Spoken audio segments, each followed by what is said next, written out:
Hey, this is Dr. Al-Aakhir. We are here again, and I'm excited to share with you and encourage you to push forward and continue growing.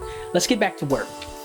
Picking back up from the last video, you should have, I hope, created your list, identified and exposed your fears, and most importantly, put accountability in place.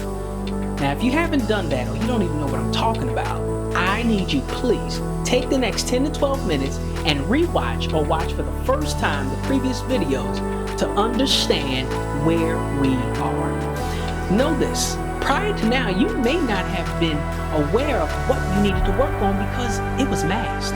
It was masked, disguised, covered up, whatever you want to call it. Fear kept you from seeing what it was. Let me share an example with you. Your career requires that you work a lot of hours, yet you desire to be in a relationship and start a family one day. Relationship after relationship, you can't seem to find the right one. The reason is they haven't met your standards. Having standards is good, appropriate, and right. But you mean to tell me after 5 years and many good candidates later, not one? Okay, fine, that could be true, but could it also be that you're really scared to move forward and achieve what you know is within reach? Scared of what, you ask? Scared of the fact that the last time you let someone get close to your heart, it crumbled, spiraling you into a place that took you years to recover from, but you did. You did, and you vowed that you would never allow yourself to get in that place again. Hence, 5 years later, potential suitors, and you're still fearful to allow access to your heart.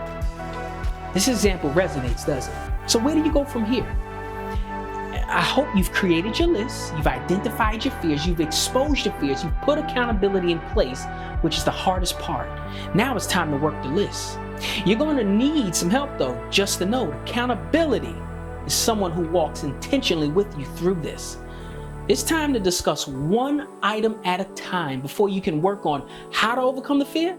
You have to understand why you're fearful in the first place. Now, I'm not speaking about fears that do not impact your life significantly. For example, if you're fearful of snakes, don't work in a pet store. It's that easy, okay? I'm talking about fears that can cripple you. We're going to use a technique known as the 5 whys. I'm an engineer, so this is a simple and effective tool for solving problems. Now, the purpose of the 5 whys is to uncover the root cause of why fears exist. We're going to use the fear of career advancement. So imagine this, you're tenured at a company that you've been with for over 10 years, 10 plus years. You've trained dozens of personnel, and in the past 3 years, the people you've trained have become your immediate direct reports. Now, over the years, you've received raises. There have been no complaints against you.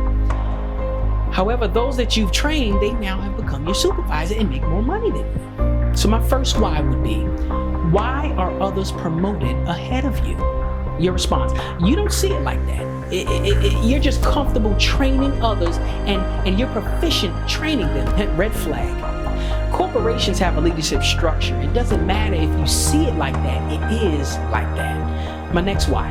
Why are you just content and comfortable training others? Your response, because you don't like getting into the politics of climbing the corporate ladder. You don't like all the bureaucracy. Next why. Why don't you like the politics of climbing the corporate ladder? Your response, because all they do is talk about stuff that doesn't affect what we do. Next why. Why don't you want to talk about the stuff that doesn't affect what you do? Your response, because folks don't listen. They don't do what you do, and because they don't do it, they don't understand the importance of what you're saying. That's a red flag also, because you have never been involved in the decision-making process before. Now, maybe you've been asked a few questions here and there, but you've never been a part of the decision-making process. This tells me that there's something that you experienced that it made an indelible impression upon you.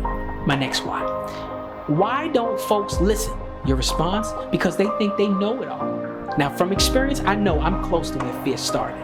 So I'm changing my questions and getting to the root cause. Did you ask a lot of questions when you was a child? Your response, all the time.